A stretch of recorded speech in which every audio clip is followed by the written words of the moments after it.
what kind of relationship do you have with your father, your real father? It's often ambivalent, right?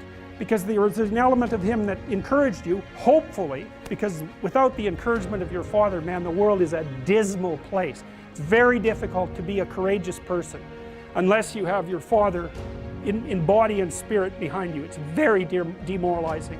Like, it really kills people not to have their mother. They just don't recover from that.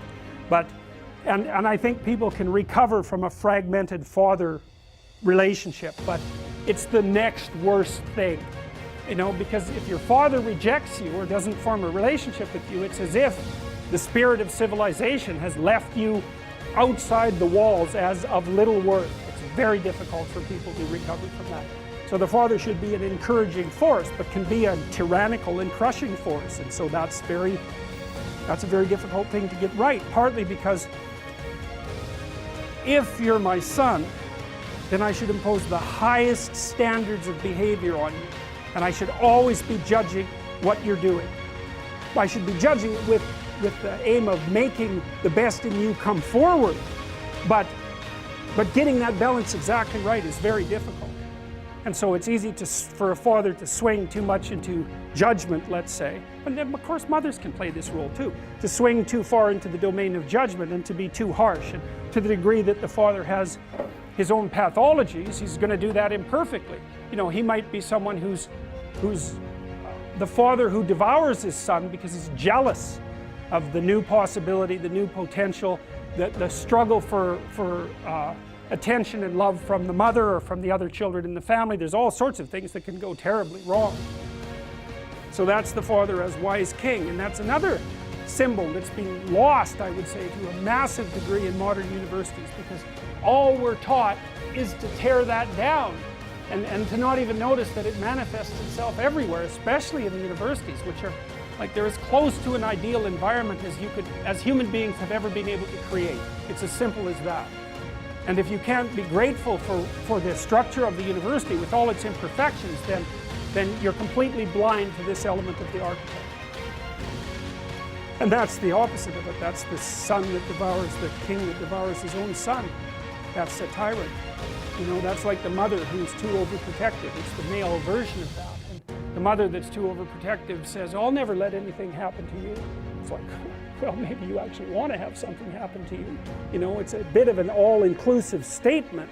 It's like, no, I'm going to make you strong so any number of things can happen to you. And when you need some care, I'll be there. But otherwise, like out into the world with you, that's the right attitude. And for the father, it's like, get your bloody act together. But I'm on your side. It's not because I want to destroy you or demean you or push you down in the dominance hierarchy, but because I want the best in you to emerge. And so you need standards. It's like, what are you doing wasting your life? There's way more than that to you. Get your act together and bring it out. And that's a message that people really want to hear if they have any sense at all. And generally they do want to hear it.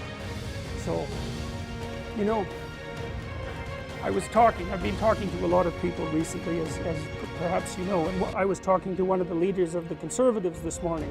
And they're asking me about, the person was asking me about Bill C-16, but more specifically about talking to young people, because the Conservative leadership struggle is going on right now. I've been talking to a bunch of them, and I said, well, look, one of the things you could do for young people that no one's doing is to talk to them about responsibility. Because everyone talks to young people about rights. It's like, we need our rights. It's like, oh God, how many rights do you need? You know, really, like you have more privileges than any people who've ever lived anywhere. Well, it's so dull to hear this, so dull, it's so pathetic and what would you call it? It's so demeaning that you have to be protected and have your rights. It's like I said, there's a huge marketplace for responsibility. That's what you want to talk to young people about. It's like, get your act together and do something worthwhile with your life. For the first time in my entire adult life, the Conservatives actually have something to sell young people, right? They could sell them responsibility. It's like, well, why? Because that's where life has meaning with responsibility. The more responsibility you take on, the more meaning your life has. And the higher degree of responsibility that you agree voluntarily to try to bear, the richer your life will be. And no one's ever told that, and it's the case. You know, it's like you have 4 kids, say. Well, that's plenty of responsibility. You're going to have meaning. It's going to be rough, you know, because it's complicated. You have a complicated job and you try to help the careers of the people around you. You try to solve tough problems and aid suffering and do all of that. It's like, it's weight, it's responsibility, but there's glory in it. There's real glory in it. There's deep meaning in it. And young people are starving for that because no one ever tells them that. It's like, you're way more than you think, man. Stand up, do something difficult. Do something difficult and heroic, right? Burst out of your bonds. It's like, that's a good message. It's a necessary message because we have to be more than we are, because if we aren't, we're not going to survive.